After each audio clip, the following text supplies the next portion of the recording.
한 2단계 정도의 필터링만 거치면 저는 가능하다고 봅니다. 안녕하세요. 유익상 김은찬 변호사입니다. 오늘 좀 자유롭게 이야기해볼 주제는 어쨌든 개인회생 준비하시는 분들이 유튜브 많이 보시잖아요. 공부도 엄청 많이 하시더라고요, 맞아요. 요즘에는. 그래서 이렇게 알아보실 때 궁극적으로는 이제 그런 어떤 영상들을 보시면서 어떤 이제 변호사한테 내 사건을 맡기면은 좋을까 이런 고민들 많이 하시는데 저희가 이제 뭐 변호사로서 이제 실무자로서 개인회생을 이제 진행하는 입장이니까 어떤 사무실이 좋다, 그리고 어떤 변호사면은 좋을 것 같다 좀 추천을 해드리는 좀 이제 가볍게 좀 이야기해보는 시간을 가져볼까 해요. 일단 뭐 물론 모든 법률 분쟁에서 변호사 중요하죠. 근데 이제 개인회생 사건에서 좀 특히 이제 변호사의 어떤 역할이 강조되는 포인트가 있을까요? 결국에는 얼마를 법원에 월 얼마씩 갚을 거냐, 아니면 총 채무 중에 몇 퍼센트를 탕감받을 거냐, 요게 핵심이잖아요. 그렇죠. 개인회생 진행하기로 일단 마음 먹었으면, 물론 뭐 개인회생 통과 자체가 불분명하고 어려운 분들은 일단 통과되는 게 목표일 수 있겠죠. 그런 측면에서 봤을 때는 결국에는 법원의 어떤 보정 권고에 잘 다퉈서 부당한 보정이 나온다라고 하면 그거를 잘 극복을 해서 변제율을 어쨌든 최저로 맞춰줄 수 있고, 아니면 뭐 감면율을 다른 데서 하면은 다른 데보다 훨씬 더 높게 맞춰줄 수 있고, 뭐 이런 사무실들, 결국엔 보정에 잘 대응하는 사무실이 좋은 사무실이다, 뭐 이렇게 정리할 수 있을 것 같아요. 결국에는 그 이제 변제 계획안의 어떤 구성은 사실은 어떤 소득이라든가 여러 가지 요건을 보고서는 이제 할 수 있는데, 이제 궁극적으로 법원의 이제 보정단에서 저희가 이제 당초 주장했던 변제 계획안을 그대로 좀 관철을 시키면서 좀 갈 수 있는 그런 어떤 역량과 법률적 소양이 일단 중요하다, 이런 말씀을 주신 것 같고, 그러면은 개인회생 사건에서 어떤 변호사의 대응에 따라서 어떤 결과가 유의미한 차이가 발생을 하게 되나요? 우리가 살펴봤던 사건들만 보더라도 기각 당할 이유가 없는데 기각당한 사건들, 뭐 그건 당연히 많고, 그다음에 부양가족을 한 명 더 인정받느냐 못 받느냐, 아니면 추가 생계비를 얼마 더 인정받느냐 못 받느냐에 따라서 뭐 변제율이 뭐 60%였다가 100%로 뭐 널뛰고 막 이런 사건들이 있잖아요. 그러니까 결국에는 그거는 한 달에 뭐 한 4, 50만 원 차이라고 하더라도 1년이면은 50만 원씩 1년이면은 뭐 거의 한 1,800만 원이죠. 그러니까 이런 금액의 차이가 나니까 이건 굉장히 이제 유의미한 차이가 있다라고 볼 수 있죠. 그러니까 이게 사실은 보정이 나왔을 때, 보정은 법원에서 의사를 가지고 있잖아요. 나는 이렇게 보고 있으니까 너희는 이렇게 해가 이제 보정의 내용인데, 변호사 입장에서는 보정대로 하면 편하죠. 편하죠. 네, 알겠습니다. 그렇게 할게요 하면 사실은 편한데, 의뢰인들이 이제 말씀하신 것처럼 이제 변제금이 높아지고 이제 불이익이 있을 수밖에 이제 없는 거고, 이제 그런 부분에 대해서 결국에는 다투고 판례라든가 뭐 각종 자료라든가 뭐 하다못해 저희가 뭐 어떻게 잘하겠습니다라고 해서 뭐 어떤 구구절절한 글을 써서 내는 한이 그렇죠. 있더라도 어쨌든 당초에 저희가 주장하고자 하는 바를 관철시키기 위해서 노력을 하냐 안 하느냐에 따라서 당연히 차이는 발생할 수밖에 없을 것 같아요. 맞아요. 그러니까 사실 보정 공고가 뭐 그렇다고 해서 막 모든 보정 공고가 다 이상하고 잘못 나오는 이렇게 말씀드린 거 아니고, 뭐 물론 한 90%는 사실 뭐 다 맞는 내용이고 제대로 된 내용들이 나오긴 하는데, 간혹가다 이제 튀는 보정이 나온단 말이에요. 그러니까 법리에도 전혀 맞지 않고 그 문장 자체로 이제 모순 덩어리인 보정들이 가끔씩 나오는데, 그런 거는 이제 찝어줘야 된단 말이죠. 근데 이제 그것조차도 무비판적으로 그냥 무지성으로 다 수용하고 넘어가면, 이거는 굳이 의뢰인이 변호사한테 사건을 맡길 이유가 없는 거죠, 사실. 혼자 해서 그냥 그대로 다 이행하면 되는 거지. 그렇죠. 네. 그러면은 이게 뭐 사실 저희가 이제 뭐 상담을 해보다 보면 재신청 사건도 상담을 하는 경우도 있고, 뭐 아니면 이제 진행 중인 분들인데 좀 너무 불안하다, 뭐 지금 연락이 안 되고 지금 이제 신청서 넣고 시간도 상당히 지났는데 아무런 통지도 받지 못하고 있습니다, 좀 불안합니다, 이렇게 좀 상담을 하는 그런 경우들도 이제 많잖아요. 네. 이게 좀 뭐 봤을 때 좀 잘못된 잘못됐다는 표현이 적절할지 모르겠는데, 좀 이제 사건을 잘 봐주지 않는 그런 어떤 사무실은 뭐 좀 어떤 특징들이 있을까요?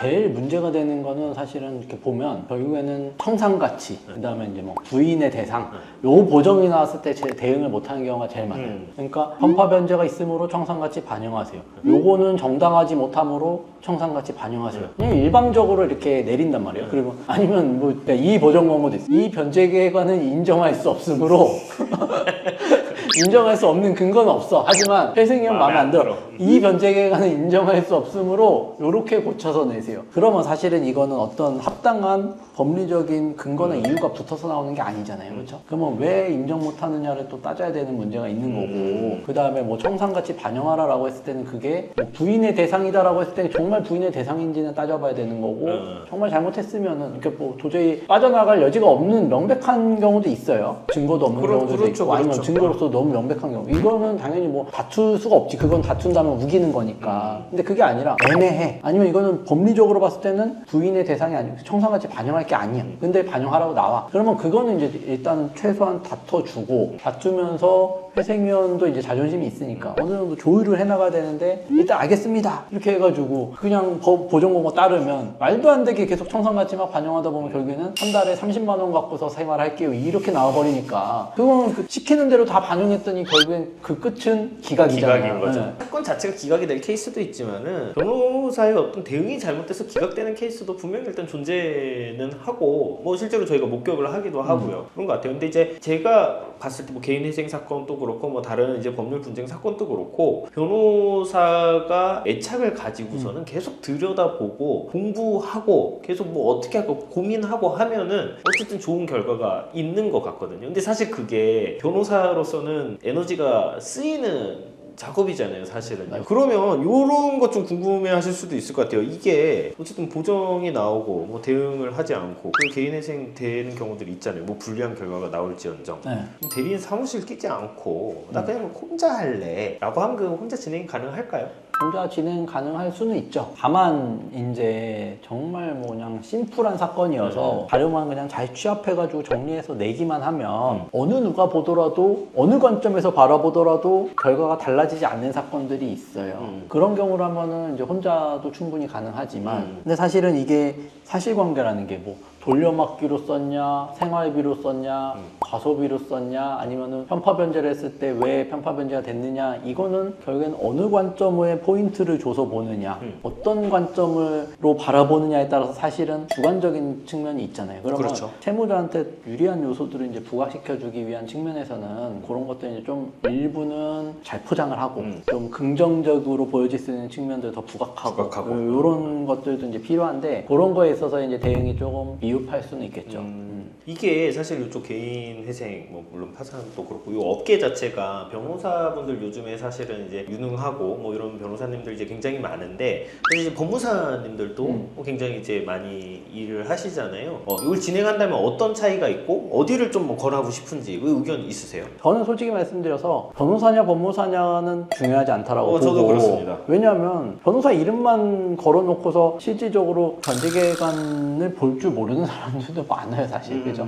그리고 부인권이 뭔지 어떻게 되는지 관심도 없는 사람들 많기 때문에, 그것보다는 결국에는 실질적으로 사건에 관여해서 사건 진행 상황을 전반적으로 다 체크를 하고, 사건이 제대로 진행되는지, 잘못된 보정 권고는 없는지, 법리적으로 잘못된 건 없는지, 이런 것들 이제 살펴보는 사무실, 법무사님이 하더라도 그렇게 열정적으로 하시면 사실 그 사무실이 더 좋은 거죠. 변호사 이름만 달아놓고서 뭐 사무장이 다 하고 아니면 직원들이 알아서 다 하는 사무실이면은 뭐 그게 무슨 의미가 있겠냐. 이제 제가 봤을 때 저는 이거는 집단으로 비교할 대상은 저는 아니라고 생각하거든요. 그러니까 뭐 변호사든 법무사든 물론 이제 그 대리의 범위에 좀 차이가 있을 수는 있지만, 채무자들이 느끼는 어떤 그 대리의 그 범위가 그게 와닿는 그런 느낌은 아니거든요.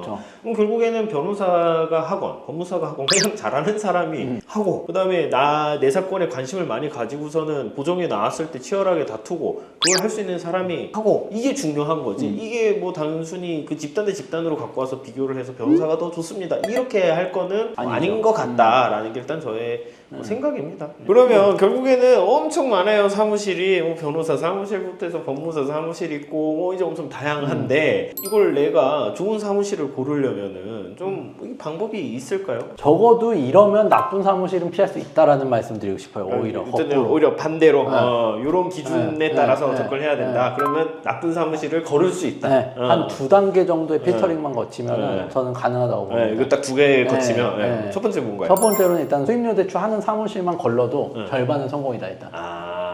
수임료 대출을 이제 제한하지 않는 사무실만 해도 일단 절반 1단계 통과. 성공이다. 왜냐면 수임료 대출을 한다는 것 자체가 기본적으로 세무를 감당할 수 없어서 개인이 생활하는데 수임료를 내려고 대출을 또 받게 시키는 거잖아요. 그렇죠. 그리고 그거는 개인회생 채권으로도 안 들어가고 개인회생하면서도 그 수임료 대출 갚아야 되고 그 수임료 대출의 이율은 또 막 엄청 높아요. 그러면 결국엔 의뢰인이 개인회생을 끝까지 완주하건 말건 그건 알 바 아니고 일단은 우리는 수임료 받고 챙겼고 진행은 해주는데 그 이후에 뭐 끝까지 완주하고 뭐 아니면 현실적으로 문제가 있는지는 모르겠다. 약간 이런 걸로 볼 수 있거든요.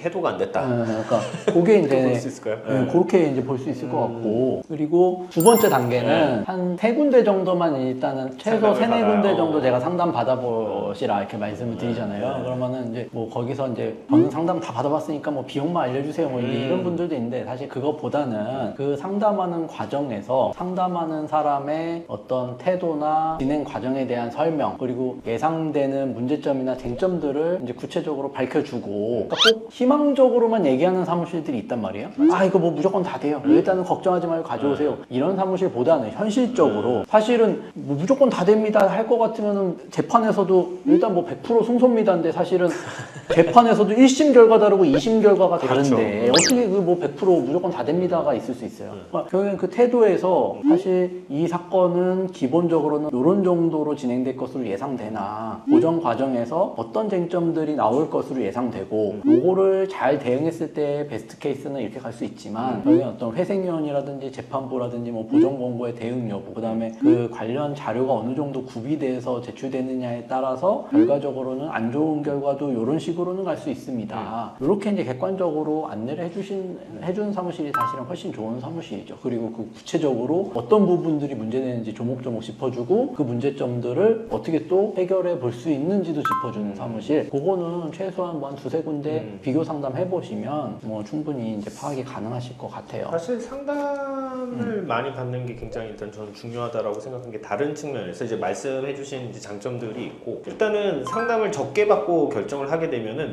미련이 또 남을 수가 있잖아요. 그럴 수도 그러니까 있죠. 이제 사실 여기도 상담받고 저기도 상담받고 공통적으로 당신은 지금 당신 사건에 이런 문제가 있습니다라고 공통적으로 지적을 받고 그리고 사실 이제 비용적으로 여기 비싼 거 같고 저기 뭐 비싼 거 같아서 수임했는데 사실은 여기저기 받아보면은 내 사건이 아주 특이하고 뭐 비용이 많이 나가는 사건이구나를 객관적으로 또 좀 인식하는 자기 객관화도 좀 되는 것 같아서 맞아요. 좀 그런 측면에서도 좀 상담을 여기저기 받아보는 거가 좀 좋다. 이게 좀 미련을 없애는 그런 과정에서도 그러니까 사건 이후 단계에서 의미가 크다라고 저는 생각을 해서 상담 많이 받아보시라고 저는 권해드리는 편입니다. 그러면 사실 이제 상담이 중요한데 의뢰인이 어떤 내용이나 자료를 좀 정리해서 오면 사건 파악을 하는데 용이하고 상담 과정도 좀 풍부하게 끌고 갈 수 있을까요? 개인회생 하는데 필수적으로 필요한 정보들이 소득, 그렇죠. 그다음에 채무, 재산 요 세 가지잖아요. 기본적으로. 뭐 이제 소득에 관련한 자료들은 일단은 뭐 지난 작년도 뭐 1년치 이런 소득들을 정리해 주시면 좋고 채무에 관한 부분들도 현재 구체적으로 이제 몇 군데 채권자에 얼마를 부담하고 있고 어떤 식으로 채무가 사용됐는지 뭐 더 나아간다면은 맨날 뭐 영상이나 이런 데 보면은 뭐 최근 1년치 거래 내역 봅니다. 뭐 최근 채무 사용처 봅니다. 뭐 이제 이런 내용들 많잖아요. 그러면 기본적으로 한 1, 2년치 정도는 이제 정리를 해 보셔서 100만 원 이상 뭐 사용된 금액들은 주로 뭐 어떤 용도였는지 채무가 왜 늘어나게 됐는지 이런 부분들 이제 좀 정리해 주시면 저는 재산이 아무것도 없어서 뭐 재산 잡힐 거 없어요 이렇게 말씀하시는데 결국엔 진행하는 과정에서 채무 사용 내역이 제대로 안 밝혀지고 소명이 안 돼서 갖고 있지 않음에도 갖고 있는 걸로 간주돼서 재산이 늘어나는 경우들이 있잖아요. 그러니까 청산 가치가 잡힘으로써 변제금이 내가 예상하지 못하게 올라가는 그런 리스크를 이제 조금이나마 초기에 진행 단계부터 이제 감안하고 진행할 수 있으니까 그럴 것 같고 뭐 최근 뭐 5년 이내에 혹여라도 뭐 재산을 갖고 있었는데 처분을 했다거나 명의를 변경했다거나 뭐 그런 사실들이 있으면 그런 것들도 이제 빠짐없이 말씀을 해주시면 아무래도 상당히 이제 자세하고 구체적인 상담을 받으실 수 있을 것 같아요. 사실 뭐 자료 정리까지는 아니더라도 그냥 그 아까 말씀하신 소득이랑 채무랑 재산에 대해서 자료까지는 아니더라도 내용만 좀 분명해도 맞아요. 구하실 상담이 좀 내용만 가끔 이런 분도 있어요. 전화 드려 뭐 제가 자세히는 모르겠는데 당장 내일부터 못 갚아요. 이거 어떻게 해야 돼요? 사실 이거는 이제 제대로 뭐 상담을 해드리기는 어려워요. 어렵죠. 그렇죠. 사실 내용만 좀 뚜렷하게 정리가 돼 있어도 뭐 상담이 가능하고요. 뭐 자료야 또 이제 뭐 진행 단계에서도 다시 좀 검토를 한번 해보니까요. 저는 그런 것 같습니다. 그러면 이제 좀뭐 요거 궁금해하실 거예요. 개인회생 수임료는 변호사 수임료 기준으로 해서 뭐 한 얼마 정도가 좀 이제 시중의 어떤 가격과 이런 거에 비춰봤을 때 좀 적절하다라고 보시나요? 근데 뭐 감이 안 와요. 저도 그죠? 솔직히 뭐 워낙 천차만별이고. 그죠. 이것도 저는- 사건마다 또 조금 달라서. 저는 어쨌든 매년 영상으로 저희 사무실 기준이 얼마고 뭐 채권자 얼마일 때 뭐 수임료는 어느 정도 선이고 뭐 이런 영상은 올리잖아요. 뭐 그거 참고해 주시면 좋을 것 같은데 간혹 그러니까 저도 상담을 해보면 왜 이렇게 싸요? 이렇게 하시는 분들도 있고 맞아요. 여기서는 뭐 네. 500 부르던데 여기 왜 이렇게 싸요? 뭐 이런 분들도 있고. 아니, 저는 근데 이제 그런 거 상담해보면은 지금 뭐 하고 있는데 지금 여기가 불만족스럽고 잘 못하고 있다는 거예요. 들어보니까 잘 뭐 소통도 하는데 잘 못하고 있어요. 뭐 얼마 주셨는지 이제 물어보면은 비용을 엄청 많이 준 거예요. 맞아요. 그럴 때가 제일 저기 이제- 사실 현타와 이게 뭐야? 약간 그런 생각이 좀 들 때가 맞아요. 있죠. 근데 또 뭐 이런 경우도 있어요. 한편으로는 아니 우리 집 앞에 뭐 법무사 사무실에서는 뭐 100만 원도 안 든다는데 여기 맞아, 왜 이렇게 맞아. 많이 그런 받아요? 분들도 네, 있죠. 그런 분들도 있어서 사실은 이제 그런 측면에서도 여러분들 이제 받아보시되 계속 말씀드리지만 수임료가 낮은 게 좋은 것만은 아니다. 계속 말씀드리잖아요. 한 달에 10만 원씩만 변제금 낮춰도 어차피 3년이면 360만 원입니다. 그러니까 그거는 수임료보다 더 큰 돈이기 때문에 자 그러면은 이제 요런 거 이제 많이 하잖아요. 개인회생 기각되면 수임료 전부 환불해드리겠습니다. 뭐 이런 광고죠. 이거 사실 되게 흔하게 볼 수 있는 건데 이거 좀 어떻게 생각하세요? 좀 적정하다고 생각하나요? 저희 사무실에도 근데 기각돼서 다른 데서 기각돼서 오신 분들이 또 많이 있으시잖아요. 네. 그런 분들 제가 꼭 한 번씩 여쭤봐요. 환불 환불 받으셨어요? 한 명도 없어요, 사실. 환불 받는 것 자체가 사실 이것도 어떤 그냥 광고적인 멘트에 불과하다 이렇게 말씀드리고 싶고 어떻게 보면 또 한편으로는 일단은 찔러보고 안 되면은 말고 약간 이런 거 아니에요, 사실. 근데 개인회생은 사실 99%의 사건은 시작 단계에서 저희가 이제 말씀드리는 여쭤보는 정보들만 정확하게 답변해 주신다면 사실 사건이 문제가 없는지 기각될 가능성이 없는지를 다 파악이 되고 혹여라도 진행 과정에서 기각될 우려가 있는 사건들은 저희 같은 경우는 이런 우려가 있는데 그럼에도 시도해 보시겠어요? 라고 말씀드려요. 근데 그럼에도 그런 리스크가 있는데도 일단은 그걸 피하기 위한 여러 방법들을 쓰고 시간과 노력을 쏟는다는 거는 대리인도 일을 그냥 하는 게 아닌데 이거 그냥 뭐 기각되면 무조건 돌려줄게라고 하는 거는 또 말이 안 맞잖아요. 그리고 보면 그 기각이 되더라도 실제로 사무실이 잘못해서 돌려줘야 되는 상황임에도 불구하고 이런저런 핑계를 대서 안 돌려주는 경우도 많기 때문에 이것도 저는 가급적이면은 안 믿으시면 좋겠다. 그러면은 요거 만약에 이제 개인회생을 진행을 했는데 기각이 됐어요. 그러면은 뭐 좀 대리인을 변경을 하는 게 좀 좋을까요? 저는 그냥 단순히 기각됐다는 이유만으로 변경하시는 것보다는 그렇죠. 보통 기각의 사유가 중요할 것 같아요. 그러니까 뭐 소통이 안 돼서 자료 제출도 제대로 안 하고 보정서도 안 내고 이렇게 기각된 경우라고 한다면 뭐 일단 무조건 이제 바꾸시는 게 맞겠지만 애초부터 기각될 수밖에 없는 사건이었던 경우 아니면 이제 그런 기각 사유라든지 어떤 사건의 문제점을 파악해야 되는데 애초에 그런 정보들을 제대로 안 주셨거나 애초에 그런 문제가 내재되어 있었던 사건들은 사실 그 과정에서 대리인과의 소통이 원활했음에도 기각됐다라고 하면은 그거는 그냥 그 사건을 잘 풀어가야 되는 법리적인 문제가 얽혔기 때문에 그거는 반드시 교체하시기보다는 어떤 소통이 잘 되면 굳이 그러실 필요는 없을 것 같다. 이런 고민이 있는 거의 근원은 기본적으로 못 믿음이 저는 이제 좀 밑에 깔려 있다라고 생각을 하고 물론 말씀하신 것처럼 이제 뭐 물론 못 믿어온 거랑 별개로 잘 했을 수는 있겠지만 근데 잘했으면은 믿음이 가지 않았을까라는 게 좀 저의 생각이라서 만약 고민이 된다면은 좀 다른 사무실 한번 상담 받아보시고 변경 검토해 보는 거 저는 좋다라고 생각이 듭니다. 네. 또 저희에게도 상담 받아보시고요. 그래서 좋은 사무실 결정하셔서 잘 진행하셨으면 좋겠습니다. 오늘 저희 영상 마무리하면서 영상 마음에 드셨으면은 이제 구독과 좋아요 부탁드리고요. 다음번에 더 좋은 영상으로 찾아뵙겠습니다. 감사합니다.